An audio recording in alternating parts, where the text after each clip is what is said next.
Welcome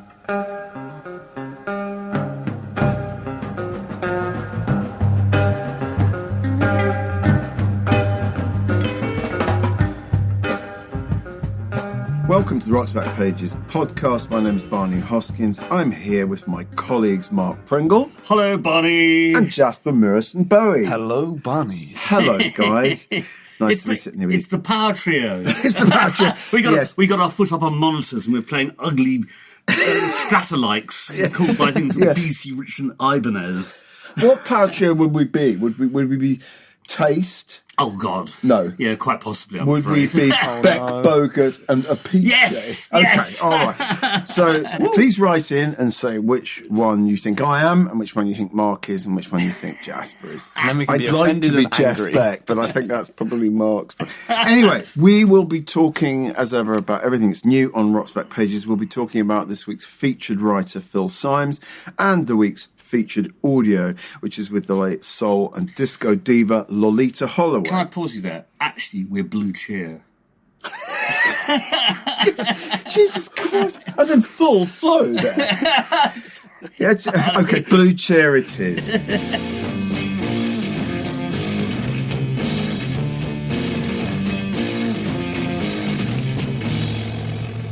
But first, we are paying tribute to the late Robert Hunter, the often unsung hero of the Grateful Dead story. Well, he literally didn't sing for them, so... He didn't sing.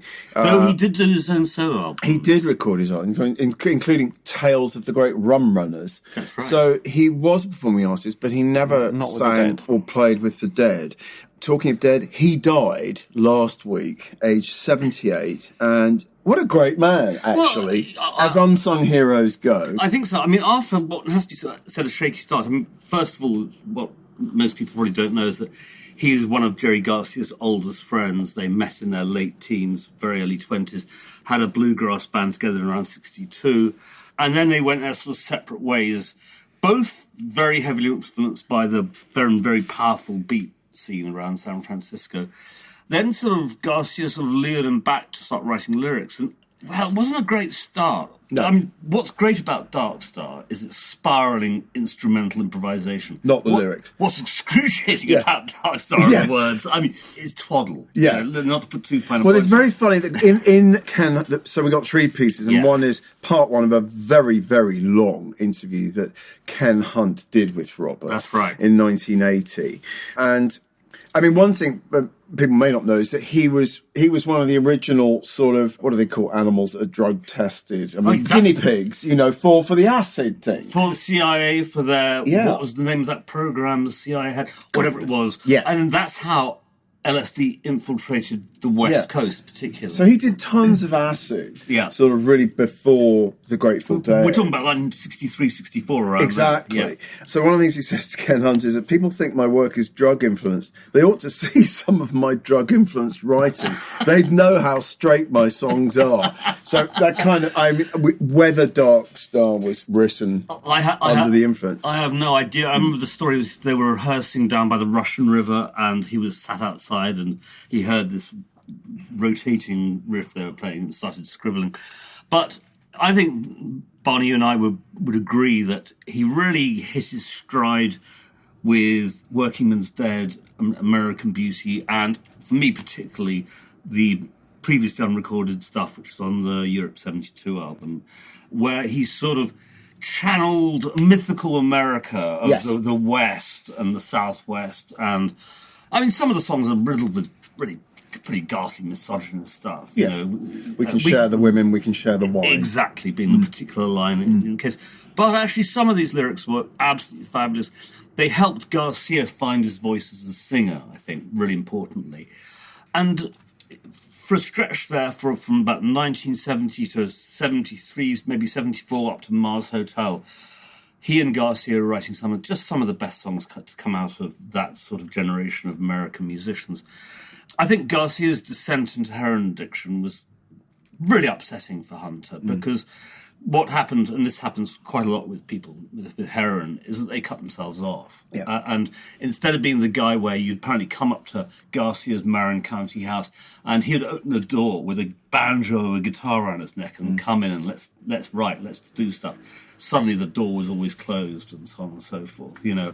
I only met Robert Hunter the one time, and it was at a Grateful Dead show at the Shoreline Amphitheatre, because I was going up there to interview the late Bill Graham about the band, and he took me over and introduced me to Robert Hunter, who was a very, very amusing fellow. I mean, I didn't talk to him for very long, but I was, really thrilled and honoured to meet him. And of course, I realised, I don't think I knew then. I mean, this would have been about 93. Mm-hmm.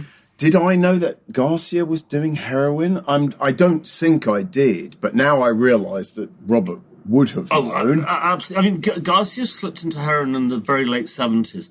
It was a powdered, it was Persian. It was called Persian, and for some reason, they thought it wasn't addictive because it wasn't called heroin, even though that's exactly what it was. Yeah. And Rock Scully ended up sharing his house with Garcia, where Garcia would be like nodding out and setting his place on fire because he's lit a cigarette. And it's dismal. I mean, I loved the Dead up to about 73, 74. Then I started actively hating them. And in retrospect, it was that the drugs got bad. There was a lot of cocaine around that band and a certain amount of heroin. Kreutzmann also became a junkie for a stretch and so on and so forth. And it kind of infected the mood of everything they did. I mean, I know there are some later Deadheads who would go to every show, would dance in circles around the parking lot and all that sort of thing.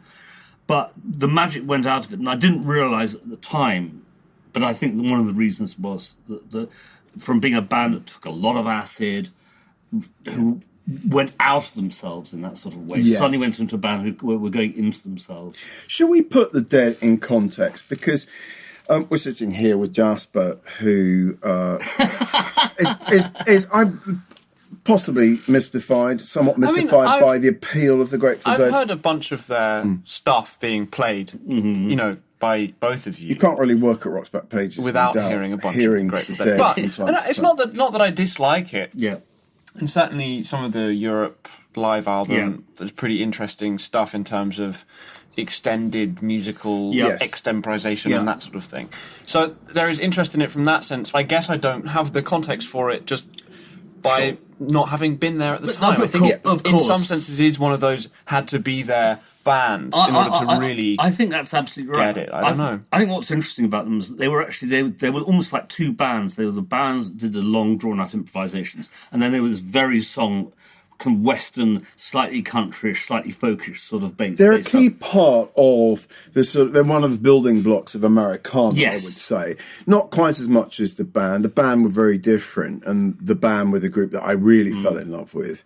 But those two albums in particular are real plinths in this story, aren't they? I mean, Working Man's Dead, 1970, and American Beauty, 1971. And they are, I do think they're really magical records. I bought Live Dead when it came out in 1970 and just loved it. Yes. That whole Dark Star, St. Stephen, the 11 into Turn On Your Love Light. Basically, it's in one continuous track. Acid rock at its finest, really. I subsequently bought the box set of every note they played over the 4 nights at the Fillmore West when that Dark Star was recorded. And there's some stuff on that which is just sensational. I think that's probably a separate podcast. I think that is a separate Dark Star. I mean, Mark's got a playlist of like 30 versions of Dark Star, which I have been subjected. Only 30. What's interesting is that Miles Davis, who had the humiliating experience having to support bands like the Grateful Dead around 1970 at the Fillmore, so they were the only band he liked, and he really praised them in his autobiography. For Miles to praise anyone is kind of really something. And apparently whenever they played, the Dead were mortified to be headlining over him, but whenever they played, he and Garcia would go off and find a corner and sit down and talk about music. And I think if someone like Miles likes the Dead, then I think we all should like the Dead. I think that's absolutely fair. I think for anyone listening who doesn't know about the kind of cult of the Grateful Dead, I suppose from my perspective, they were just at that point when I was being told or encouraged to change my musical tastes, so it was this transition age 13, 14 from Mark Bolan to West Coast bands like country rock. That was what was sort of cool among the older boys at my school. And I very quickly understood that the Grateful Dead were sort of the top dogs in all of this, really. To me, they were the coolest band of all because there was something slightly mysterious about them, something quite communal. And I did really, in a very different way from the band, I really liked those early records. I was too young to come in when you came in, like with Dark Star and Live Dead and Anthem of the Sun and all that. Actually, so I sort of missed out on the psychedelic phase and came straight into the kind of country rock Americana, the songs that Hunter had so much to do with. Yeah, absolutely. And I still think, I love Box of Rain. I love Friend of the Devil. No. It's Ripple. I bought Live Dead, and then a year later I bought American Beauty, working as for some reason I passed you by. And American Beauty initially baffled me because this is not the same band as we're playing like 90-minute versions of Dark Star, But the songs are so beautiful. And then you hear about the circumstances. I believe Garcia's mother died during making that record. I think Phil Lesh's father had died just before it or something along those lines. And there is that melancholy tinge to quite a lot of it. Well, also, they had David Crosby come up and basically taught them how to sing harmonies. Yes, beautiful and harmonies. There are beautiful harmonies. We were talking about this yesterday, that I always sort of detected the influence of Gene Clark's Birds songs on particularly this era of the Dead, and I have no sort of real, other than there's the Crosby connection. I don't think I know of an interview where Garcia says we listened to Gene Clark's songs. I'm sure they did. Dylan and Clark, the Expedition album. And then I saw them at Lyceum in '72, which was just a fabulous show. Even though it turns out the night I went to was one of the least good nights they played. Well, I do envy you because I loved Europe '72. Yeah. And me and my little buddies, whatever we were, like 14. We just worshipped them. I didn't see them until '74 at Ali Pali. I went to that, and it wasn't great. It was terrible. I saw them maybe a couple of times after that, including this show at Shoreline. I think it's probably '91 actually. And at that point, did I care that much about the Dead? And it was a strange thing. They weren't going for a very long time. But they were still like the grandchildren of the original. It seemed to me like the kids or even the grandkids of the original Deadhead hippies were now still part of this travelling. People would spend the whole summer going from show to show. It's the model of the dedicated, obsessive fan. Yes, the Deadhead. It was almost something that went beyond rock and roll. Yeah. It was an obsessive following. We got a very good Frank Broughton piece on precisely that. I think he wrote for ID in the early 90s. Absolutely. And very much about that. No, they were an interesting... They became a sort of an institution, a phenomenon. There's a very good documentary on Netflix, the other one, which is about Bob Weir, which is really worth watching. If I was to say which albums to get Live Dead, get American Beauty, get Working Man's Dead, get Europe '72. I think those are just the best. I think we see eye to eye on that, ear to ear, literally. I think we've just about done the day. Yeah, I just want to sort of mention the three pieces because they're great, and because Hunter is not only a fantastic lyricist, I would say. It's interesting he ended up collaborating with Bob Dylan. For Dylan to turn to another lyricist says a lot.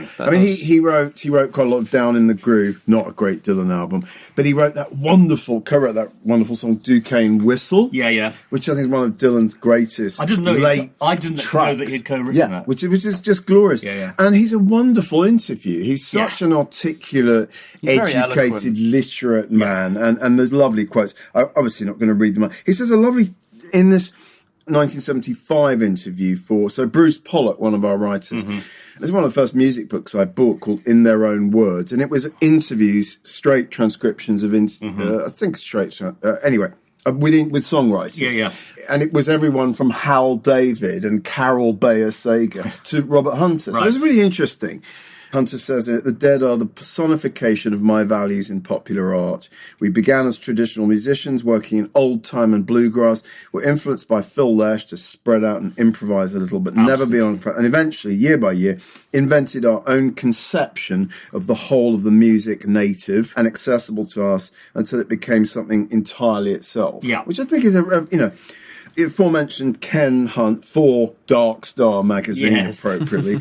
and then just as a sort of bonus, we had Richard Williams in here the other day, didn't we, Jasper? And I'm not sure he would have admitted to being a Grateful Dead fan in that podcast episode, but he did review American Beauty for Melody Maker. And he says, perhaps the most attractive side of their collective personalities kind of showcased in this album. The low-key harmonies sing alongside with pretty old-timey songs set to light acoustic backings. And then he says something which I really like. Apropos, because you were listening, I think, to Working Man's yesterday and saying, I think you said, who are these people singing out of tune? And I knew what you meant, but I like what Richard says here. He talks about their harmonies, straining ever so slightly, but always gelling. This is where they beat C, S, N, and Y. The Dead sound human, never manufactured. And I think it's just that's a fair point. I mean, there's a sort of fragility. I mean, there were no great singers. No, that's right. I mean, Garcia became, as I said, what I said earlier about Hunter became the means by which Garcia learned to sing. And I think Garcia also listened to a lot of Graham Parsons, and I hear a lot of Graham Parsons in Garcia singing. That's sure, that is possible. I just don't know. Flying Burritos, he must have heard. Absolutely. Yeah. And that Europe 72, where in fact they re-recorded the vocals after the fact. They aren't the lively, or mostly not the lively vocals. But I think Garcia sings really rather lovely on a lot of that stuff. I'm fond of his voice, I have to say. Yeah. He became good, but I'm sure Jasper will plonk in the vocal bit of Dark Star as an excerpt, and it's horrible. It's just, luckily it's only about 30 seconds long before they spiral off into the a lysergic outer space. It's brilliant. Mirror shatters in formless reflections of matter. And dissolving in ice, petal flowers revolving. I mean, also worth quickly mentioning, we have 2 Grateful Dead audio interviews on Rock's Backpages. Yeah. One's quite a long one that Jerry did in '69 with Michael Lydon. Yeah. And then there's a nice radio interview. It's great. Because it's sort of relevant to the Robert... Ted Alvey talking to Jerry and David Nelson and Marmaduke of the spin-off, the Dead spin-off, The New Riders of the Purple Sage, which Hunter was also associated with. Anyway, rest in peace, Robert Hunter. Absolutely. We loved you.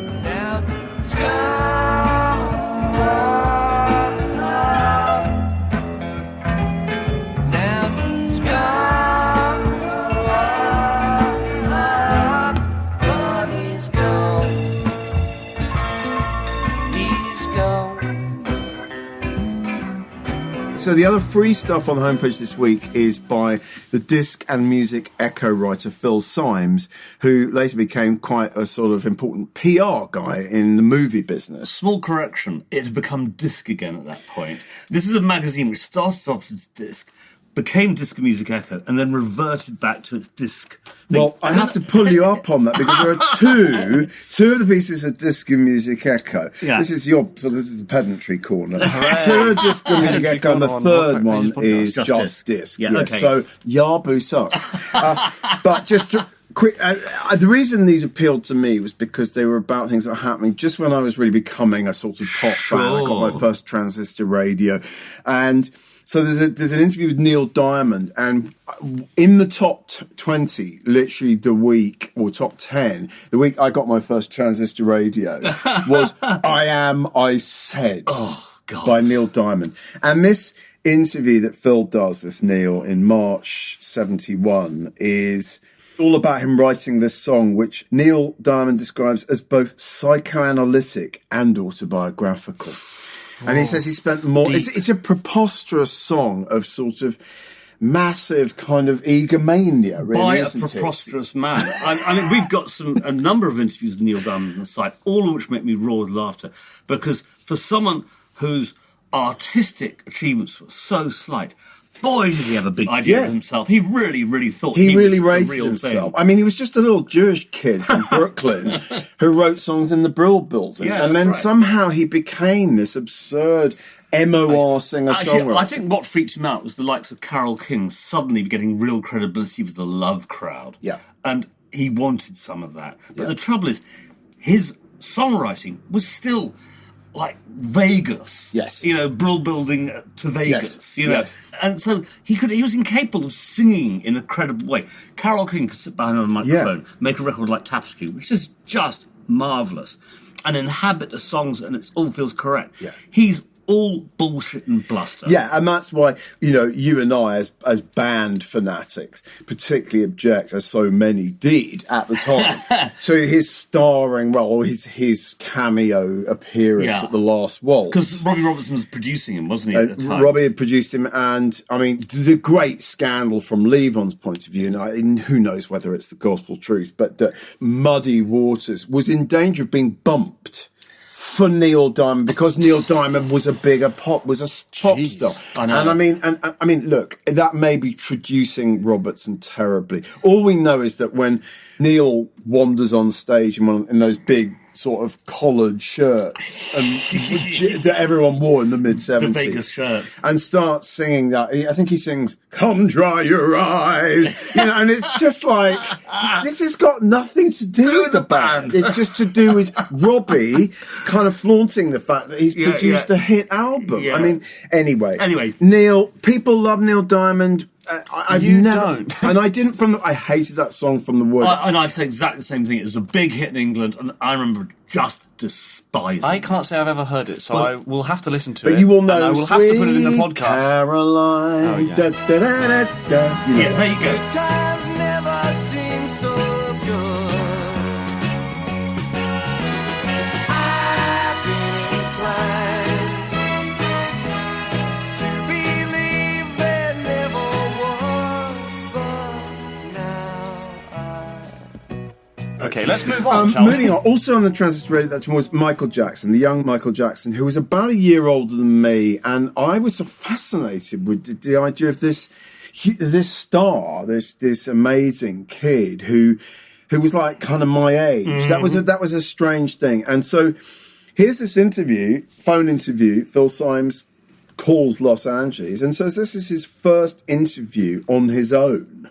But now that may be true for the UK press. Who I don't know. knows? But anyway, so Michael's finished his homework and he's got to, it's sort of extraordinary, really, It's a remarkable interview, this, actually. Yeah, and he sort of says, I could never go solo, not with the group being a family thing. It would be like breaking away from the family.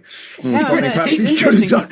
He meant it. He probably meant it. That's what I'm thinking. He probably meant it at 14. Well, this is a kid who's already been beaten by his father. Yeah. Interesting thing he says. Phil asks whether it's the success of Donny Osmond that sort of spurred him to embark on a solo career, and he sort of slightly deflects that and says he admires the Osmonds and yada yada. First time I ever went on stage, I was so scared, but now I'm never afraid. Sometimes I don't like leaving the stage. Now he's already saying that. He always used to say that, and in the few interviews he did, he only felt, the only place he felt at home at all was the stage. So he's already saying this in 1972. It's tragic, actually. I mean, it's like all these arrows pointing towards his ultimate destination in some sort of regard. Exactly.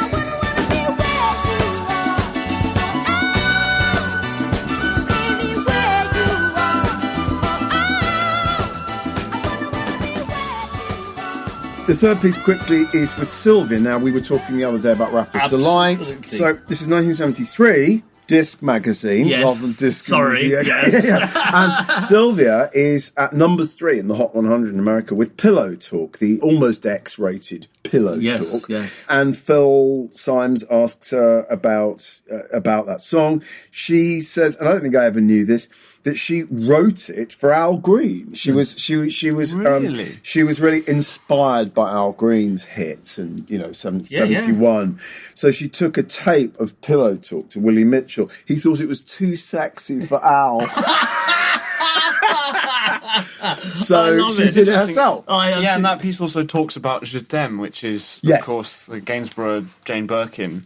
Pillow Talk was sort of the American soul version of Je t'aime moi non plus.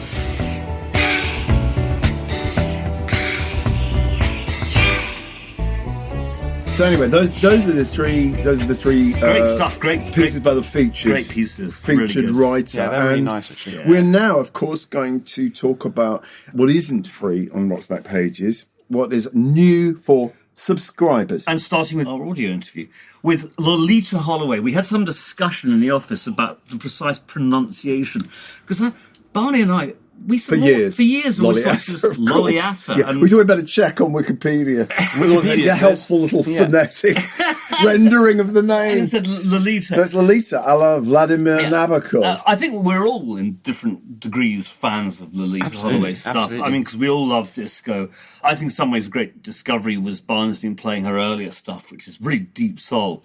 In this interview, she's talking about her soon-to-be-released Queen of the Night album. This is around January 78. We sort of dated it by something said during the interview that January 78. Unfortunately, Cliff White's not around any longer to confirm this. And it's on the interview because she's engaged at some points and not at other times. But when she is engaged, she's really rather fabulous. So we'll start off by playing this clip, which is her describing this process. She came out of the church, right? She was something of a gospel star in Chicago. I mean, not just any other gospel singer. She was something of a star. And then she went secular at a time when it was still a really uncomfortable experience. And in this clip, she talks about precisely that.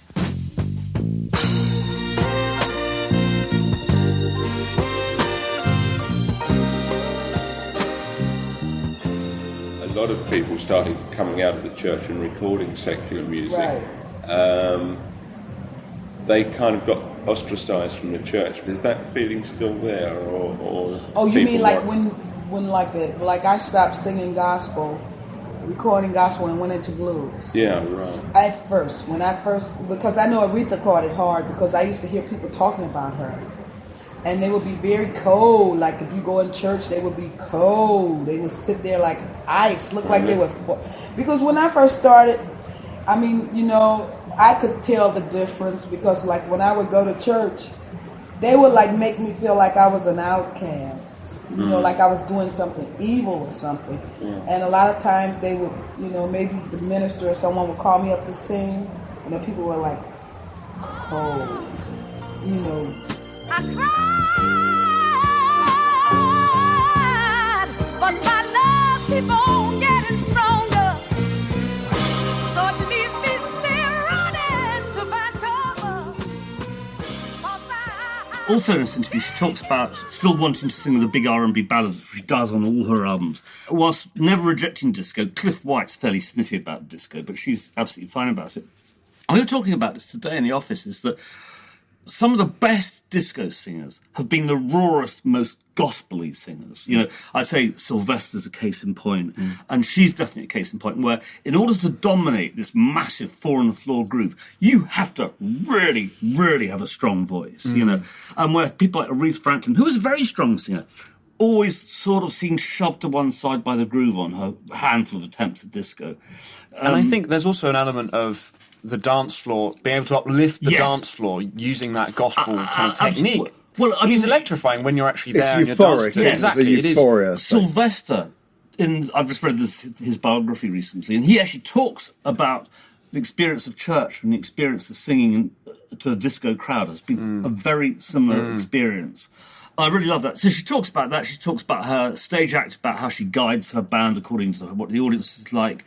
As I said, her gospel background. She used to play club dates with the Mighty Clouds of Joy, which is, slightly extraordinary. And she talks rather sadly about her ambitions and that she wants to be as big as Aretha and Gladys Knight and all that. And I suspect by 78, she sort of suspected it possibly wasn't going to happen. And of course, little does she know at this point that what she's going to become best known for is the theft of her vocals, the sampling of her vocals for this enormous Italian disco, this Italo house from in the late 80s. Yes. Black Box's Ride on Time samples Love Sensation. Absolutely, which was released on my band's record label. That's right. Deconstruction.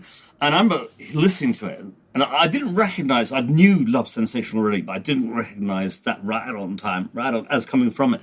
She got lawyers on the case, and they got mild singer Heather Small to recreate her part. So they wouldn't have to pay. So they wouldn't have to pay on the second issue of it. And never told the rest, Martin and I, that they'd done this. We were still together as a band and still kind of trying to make and they'd like snuck her into the studio. Layers. And that actually is the formation of her link with what became M People, because I think that Black Box was very much Mike Pickering's introduction to the label and so on and so forth. Okay, isn't that interesting? Yeah. So, I mean, I actually listened to Ride on Time the other day, and it's pretty dreadful. Yeah. Except the vocal samples are so sort of hair-raisingly powerful, I think. I mean, it's interesting that the Italians would do that, because one of the great sources of disco in the mid-'80s was from Italy, Italo disco. And some of it was pure fromage. Can we have an Italian? Yeah. What's the Italian for cheese? Well, we think it's... Formaggio. I tell you what, there's someone next door who could actually pronounce it properly for us. Let me go and get him.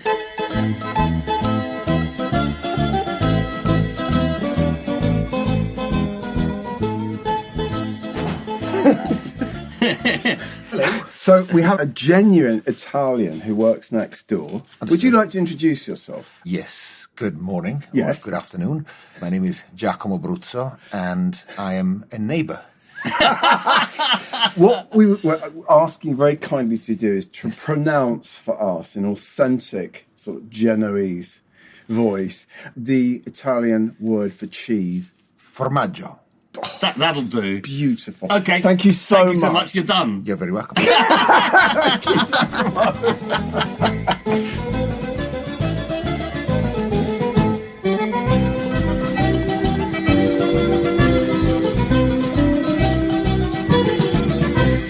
Sorry about that. So that's Loleatta. Are we going to play another clip later on when she talks about being on stage and how she works with a band and how she works with the audience?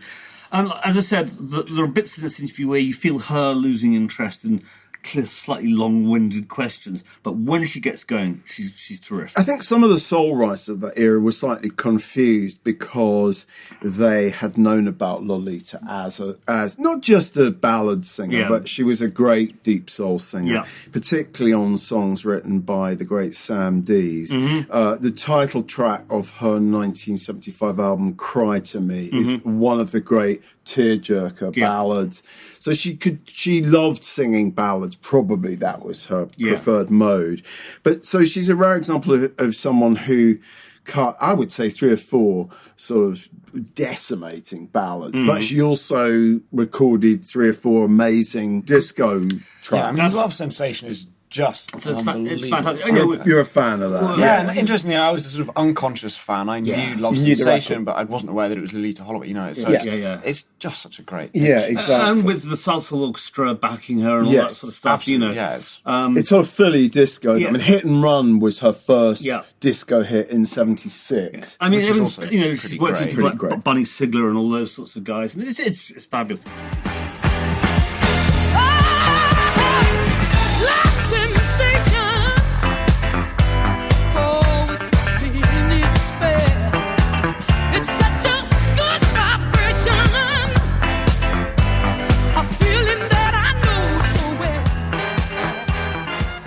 So that's the audio. But tell us about everything. Well, that's not everything, but a lot of what's new in the Rock's Backpages. Here's a sampling of what's new in the Rock's Backpages. Oh, you're sampling? I'm sampling. This is Black Box.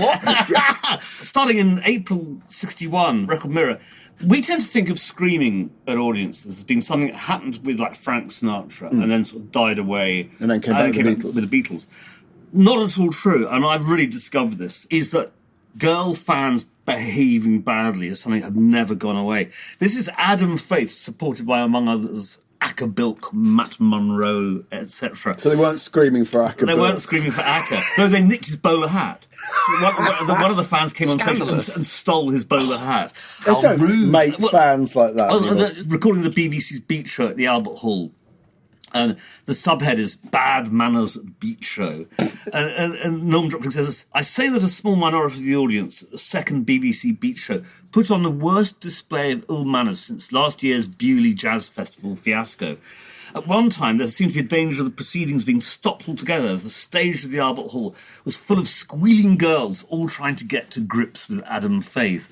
And this is not the only report like this. Get to grips with Adam Faith. That's like Adam Faith trying to get to grips with our wonderful guest, Dawn James. Adam Faith was a very attractive lad, wasn't he? Certainly compared to Acker Bill. It's not your type, Mark. Anyway, so it's just a really interesting snapshot of the stuff that was going on at the live shows in those days. This next one is one of those gems where I start proofreading it because I think it's just going to be fill the slot, and it's Cilla Black being interviewed by Peter Jones for the record Mirror again in 1965. And it stopped me in my tracks. She's talking about her current single, I've Been Wrong Before. And she's asked about it. She says, no, I don't think it's got particular commercial appeal. I was with a gang of musicians, Sound Incorporated, actually, when I first heard it. They listened to the backing and thought it marvellous. But I listened to the voice and I thought it was hilarious. It was Randy Newman, the composer. Well, hilarious, but it also had a lot of soul. Anyway, I found I couldn't stop singing it afterwards. Now, this is the very first mention of Randy Newman in the Rock's Backpages archive. Great. And I love the way she responded to the song. And you tell the story about... Yeah, I remember mentioning this to you guys, that in an interview that I did with Randy, I asked him, what's the favourite version of your song by another artist?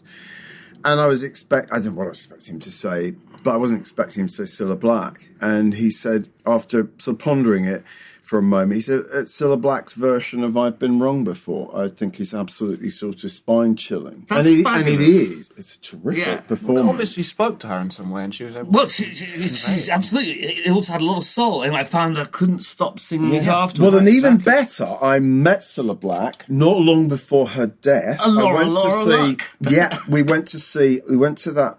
What's it called? The Cafe Cox or something in Piccadilly. And Cilla Black was there and was a friend of the people we were with. So I went up to her and said, I thought, I've got something I can tell Cilla. And I said, I just wanted you to know that I want to be Randy Newman.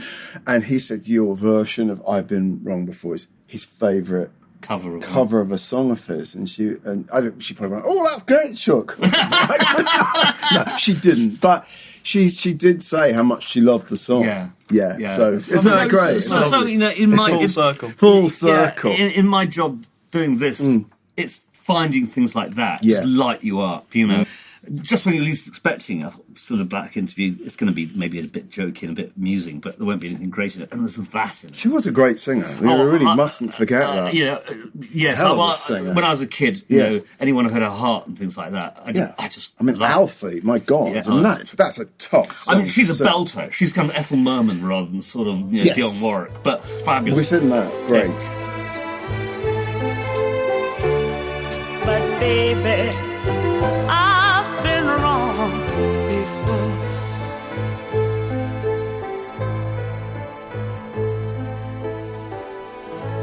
The next thing is fabulous. Disc 1972. Not disc, okay, disc. Bill Withers been interviewed by the wonderful Robin Katz, who's been a good friend of Rock's Backpages for a long time. Robin she wrote substantially about black music for Disc, for Record Mirror, and also for various magazines. Interviewed Bill Withers, and he just comes over fabulously. This is a guy, I love Bill Withers. who thinks, and I've got a few quotes here. If you don't mind me kind of going through them. Please do. He says, I don't want to get dependent on being called a genius to survive. I don't want to get so sucked in by flattery that I can't get out. Which is interesting. Great turn of phrase. He did get out. He's a man who walked away. He did really. He says, maybe I'm too serious, but when you're swearing love for someone and your hands are turning in time with 3 other people, either your body or your mouth is lying. That's in relation to bands like The Temptations, the R&B boy. And that's in relation to the fact that he sat down on stage. She asked him, do you think it's limiting you to sit down on stage? And because he sat on a stool with an acoustic guitar. Exactly. I mean, and he was like a black James Taylor in that sense. He says, it's a very dangerous responsibility athletes and entertainers carry. We are grown-ups playing children's games. He's such an interesting mind. I mean, you would have seen that documentary, and you sort of thought, this is a man who just has never done work in order just to be popular, to be a star, to make money. I mean, he really is very, very unusual. Yeah. And when he stopped enjoying it because he was being asked to change to make money, he just walked off. The last couple of quotes are about sort of how you can be political as a singer-songwriter and so on. And he says, if someone decides to push that magic button, there's not going to be much us guitar players can do about it. You know, he knows really how far he can go. He says, you have to make people think. What else can you do to defend ourselves? Throw Motown records at tanks? I mean, who else not only comparable would have said something like that? Yeah, I know. I mean, I was reading this interview and just like the hair standing on my back and neck. It's one of those rare things where you read a pop musician who's really got something interesting to say about his craft, about who he is, and everything. And about the world, too. I mean, that documentary, I'd always had this idea of him as being quite cranky. And I'm sure he has been quite cranky, but he wasn't cranky in that film at all. He suffered from depression. I think probably has. But no, I fell in love with him. Yeah, totally. I mean, we all love his music. Yeah. You know, we have at least one audio interview with him on the site, which is pretty great as well. I want to spread the news that if it feels it's good getting used, oh, you just keep on using me until you use me up. 74 Melody Maker, Michael Watts interviewing Jimmy Page. Jimmy. And Michael Watts is kind of asking slightly more questions about Boleskine, whatever its house. Yes. You know, Jimmy says, I think Aleister Crowley was the undiscovered genius of the 20th century. I'm saying no more about him. But he then proceeds to say, more about Pete him. Townsend always mentions Meher Baba, but I just don't want to know about telling anybody anything about Crowley. That's all I'm saying. He's so mysterious, that Page. 1980, Richard Strange, who had a sort of like a semi-successful career with the Doctors of Madness, and who's since gone on to have actually kind of a really substantial career as an artist, as a curator, as a writer, as all kinds of stuff.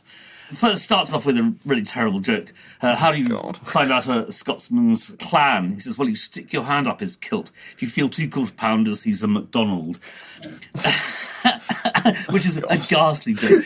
Then he says actually something interesting about... Sorry about that. He just left, basically broken up the Doctor's Madness. He says, being a member of a group is something I'd never entertain again. A Revox doesn't answer back. A Revox, for the listeners who don't know, is a 2-track tape recorder. Interesting figure, Richard Strange, about whom I know very little, but I remember when I started the NME, there were people who revered him very highly because it was a very different kind of pop chap, singer-songwriter, was it? Whatever the hell he was. Anyway, I mean, what's interesting is he's not the sort of person at the time you'd have imagined having a really quite extensive career. And you go on his Wikipedia page, it's an extraordinary amount of stuff. And he was an influence on punk to some degree, I think, wasn't he? No doubt. Doctors of Madness. And also on the New Romantics to some extent as well. You know. Moving on. Not related to Steve, though. No. His cousin, his little cousin Steve. Joe Higgs, who was a really important... He's one of the guys who first really discovered Bob Marley and promoted him. Yeah. He was a rock-steady and reggae singer who's just about to have an album he'd actually cut in 1972, which was meant to be released by Ireland, who shelved it because they were going to put their weight behind Bob Marley. It was coming out on another label. And he's been interviewed by Penny Reel. And Penny Reel recounts this extraordinary story where they were all working at that stage for Cox and Dodd. Is that Studio One, Cox? I can't remember. Anyway, yes, Cox and Dodd. Studio One. And all these artists, including Bob Marley, had all gone up to kind of get their royalties and basically been told to bugger off by Cox and so they hadn't come through. Because record producers in Jamaica simply didn't pay their artists so they could possibly avoid it. So Joe Higgs goes out, starts banging on Coxon's door. And finally Coxon comes out. "What's going, Joe?" he asked in a soft, almost kindly voice. "Is this the way we done business together, out here in the street?" "No, it was in my office, man to man. If you ever grouse, come see me and we'll discuss it in privacy." "I didn't mean nothing, Beat," said subdued Joe Higgs. "I was just mad 'cause you never given me what I deserves." "Then come to me, Joe," invited the genial Dodd. "Don't let it be said that Coxon holds out on a friend. You'll get what's due to you, only not out here, not in front of the whole world." Higgs dismounted from his bike and followed the big producer into the inner sanctum of Studio One. The crowd in the porch heard a fat thud followed by a long yell of pain, and a few seconds later witnessed a bloodied Joe Higgs come staggering onto the street, clutching his hand to his head, an eruption of crimson gushing through his fingers. God. The strongest left hook in Rocksteady had put out the singer's eye. Dodd reappeared in the doorway, surveyed the crowd. Anyone else want what he deserves? The big man said. Wow. Jesus Christ, that took me by I've looked at photographs of Joe Higgs and he appears to have two eyes, but one of them may be glass. You never know.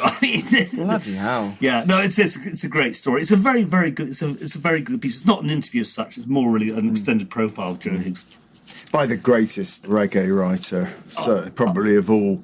I think so. Vivian Goldman may have some disagreement with that, but even I'm sure she would say. Yeah, no, we love Penny Ridley, who we lost about a year ago. Probably 2 years ago. If you think it's a year, it's probably 2. Yeah, that's our age.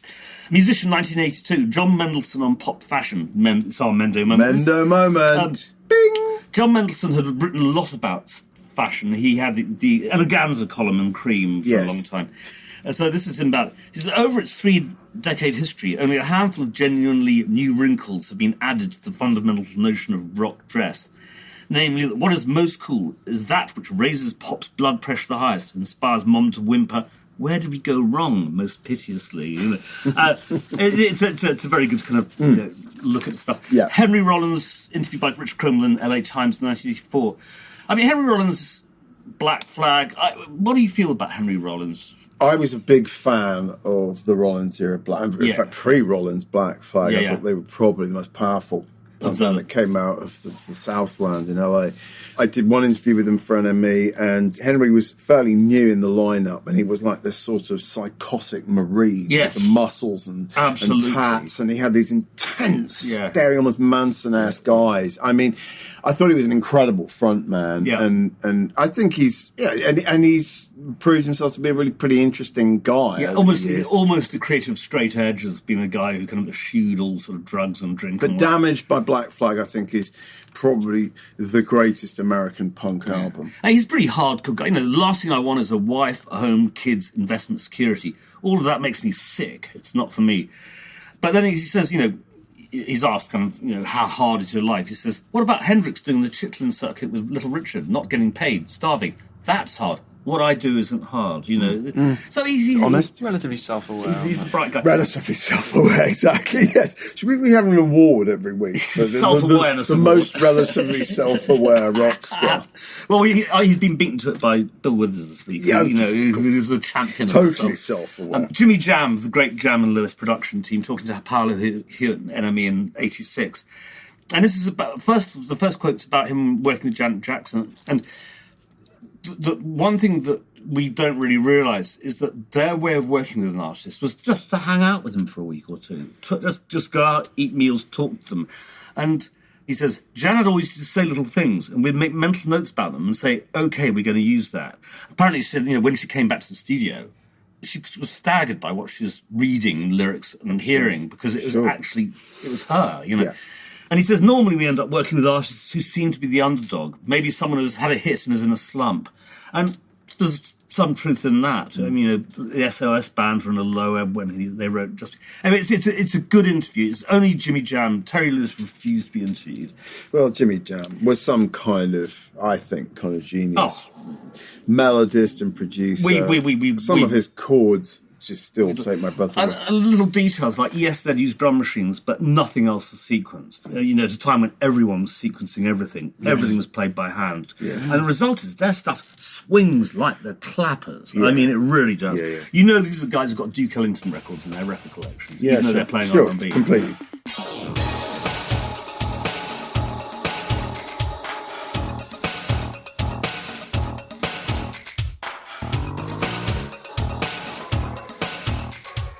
Peter Jenner to Jim Sullivan, Boston Globe 1990. Peter Jenner was the Floyd's first manager. He went on to form Blackhill Enterprises, which put all the free concerts on in the park, managed loads of people, including, among others, for periods of time, Ian Dury and The Clash. First of all, Ian Dury became a monster, turned from being really nice to being a real pain in the arse.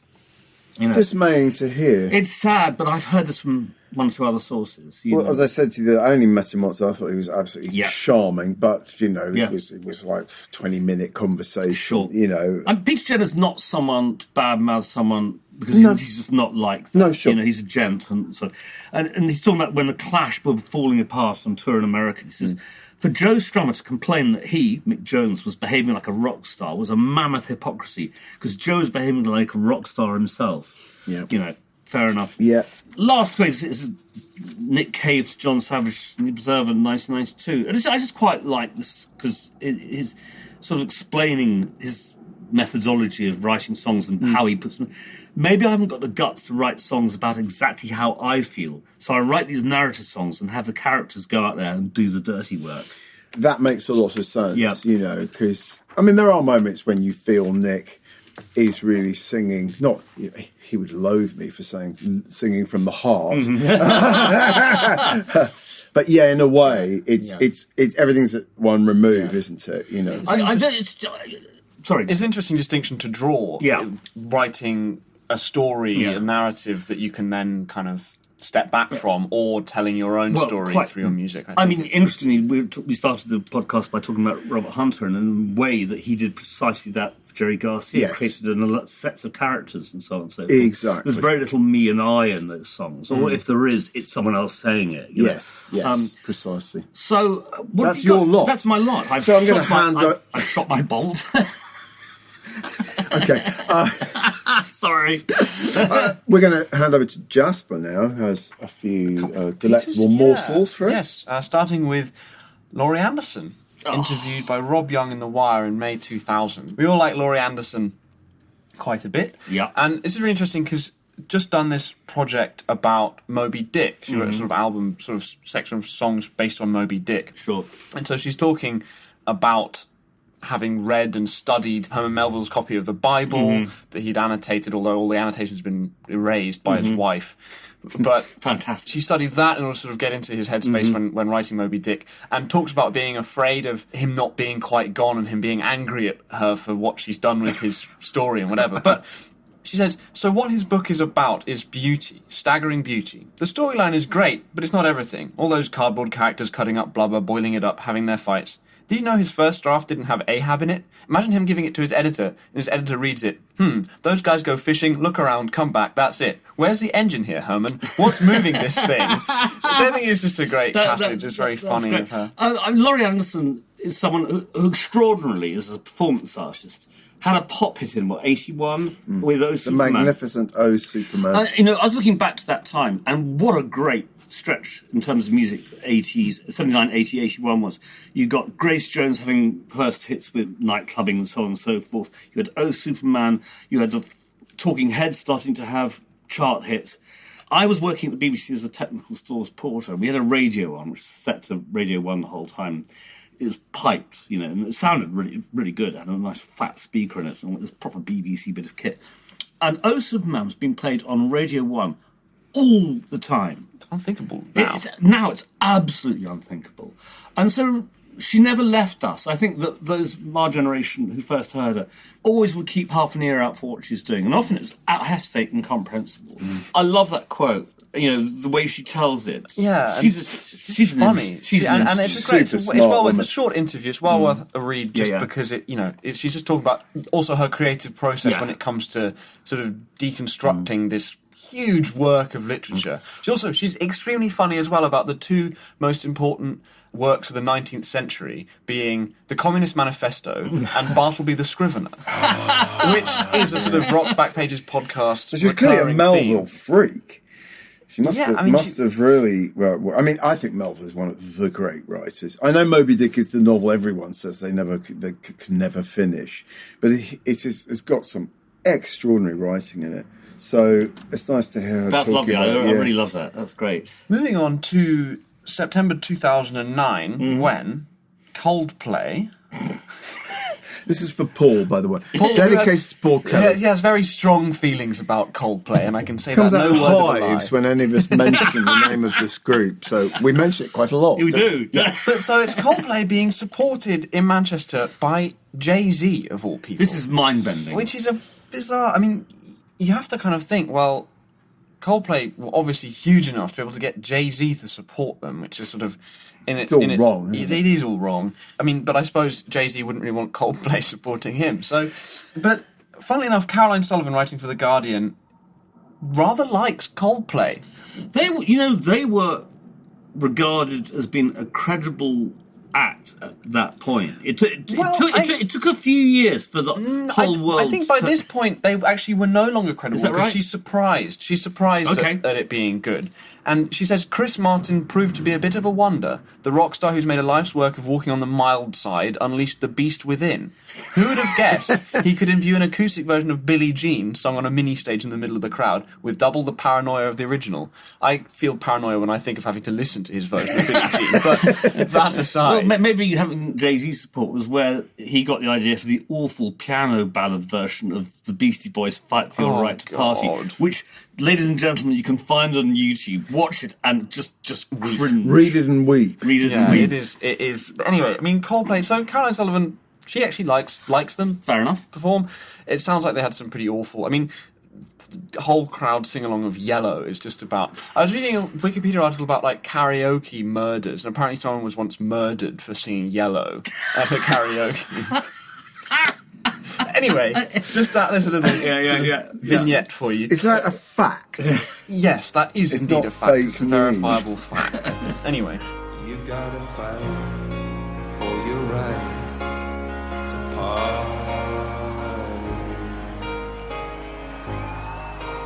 Going up forward to 2016, another article about, well, it's actually about streaming, and streaming is how it's skewing the pop charts. It also mentions an odious artist, namely Drake, who's someone I don't have much time for.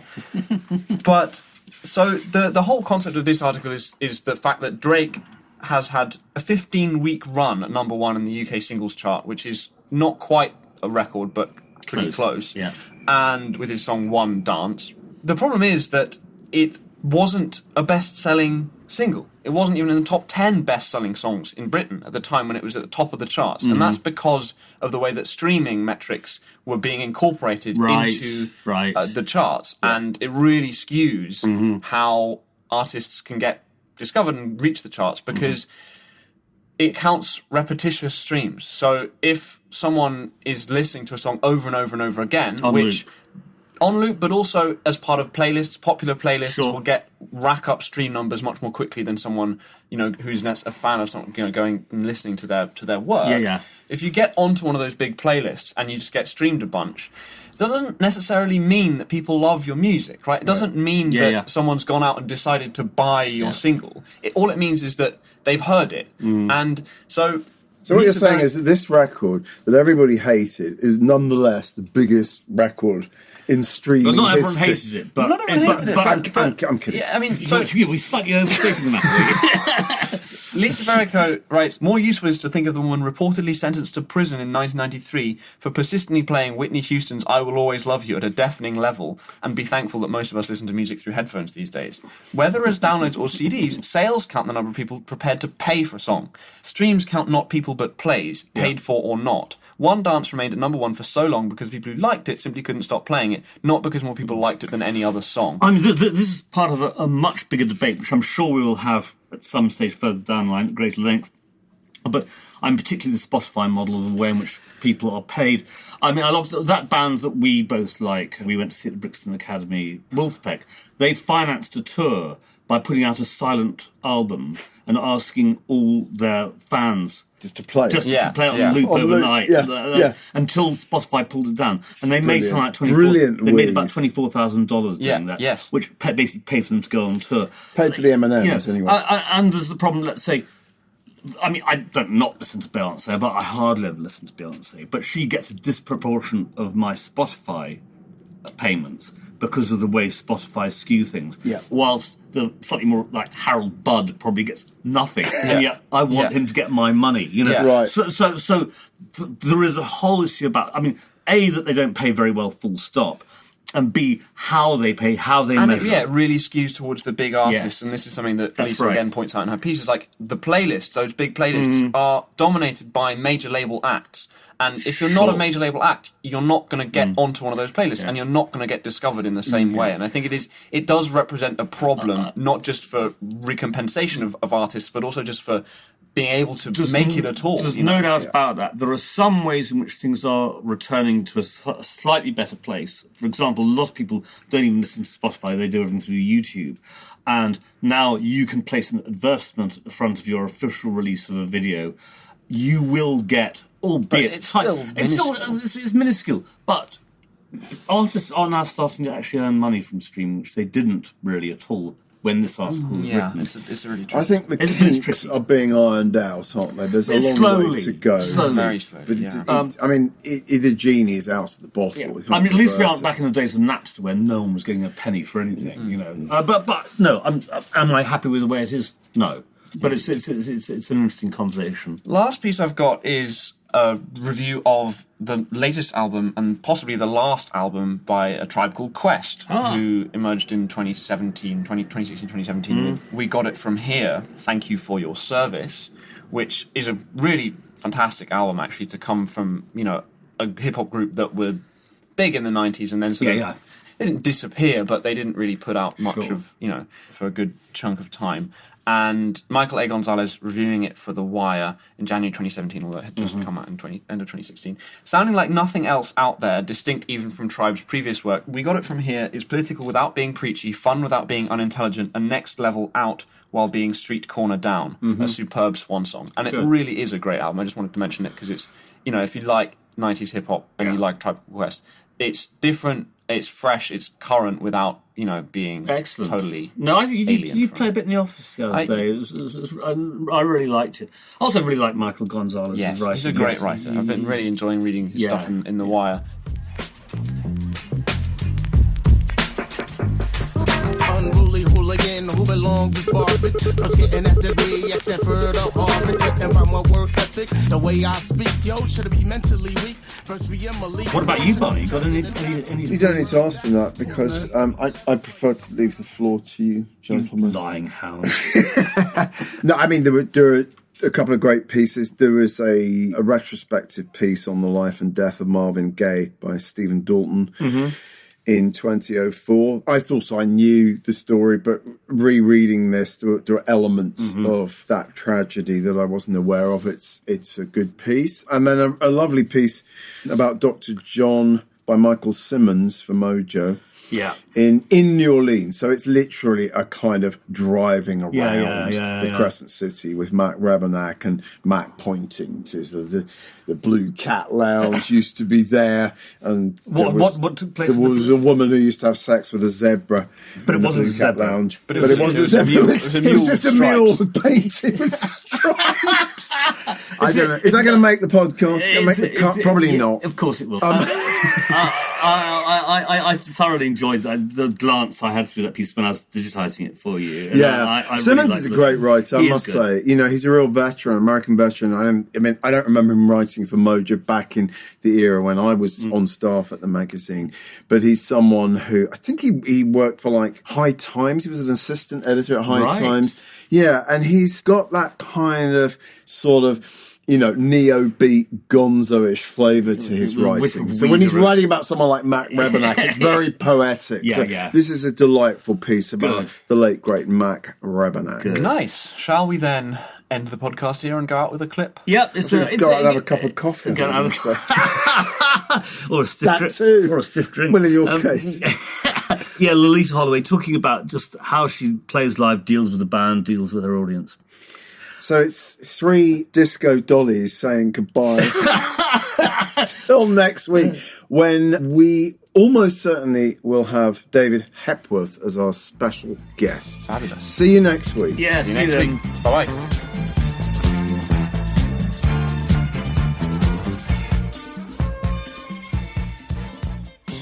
So do you change your actor out depending on who you are? No, basically I get my songs the way I have them every night, but the way I talk, it makes it different. I always talk before I sing each song. Nice. So it have a tendency to change because sometimes I might not sing this song. I sing a song the way I feel. The band just have to watch me. You know, I don't like write a list. No, right. I just sing the way I feel, or if I feel a slow song won't go here, I'll cut it off some sort of way, and the band knows what I'm talking about. We'll go to something else. Oh, that's great. So it's not a very rigid show. It's very flexible. Right. It depends on the people. That's great. If the people are like this, you know, it depends on the people. You have to look at the people and know their expressions and work from their expressions. Yeah. You know, because a lot of times if you sing too many songs, people are like this. If you sing too many slow ones or fast ones, they are like this. So you have to watch your audience. Before they die, you switch and do something else. Right. Yeah, pacing is all important, isn't it?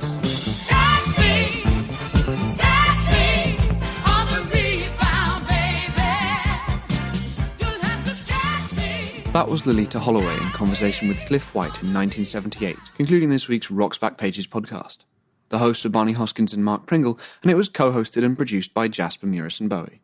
Many thanks to our Italian language consultant Giacomo Bruzzo of Renoise Records. You can find thousands of articles, as well as hundreds of full-length audio interviews at rocksbackpages.com. People get killed by the G's, but you have to just steamroll to the vowels, so it's like formaggio.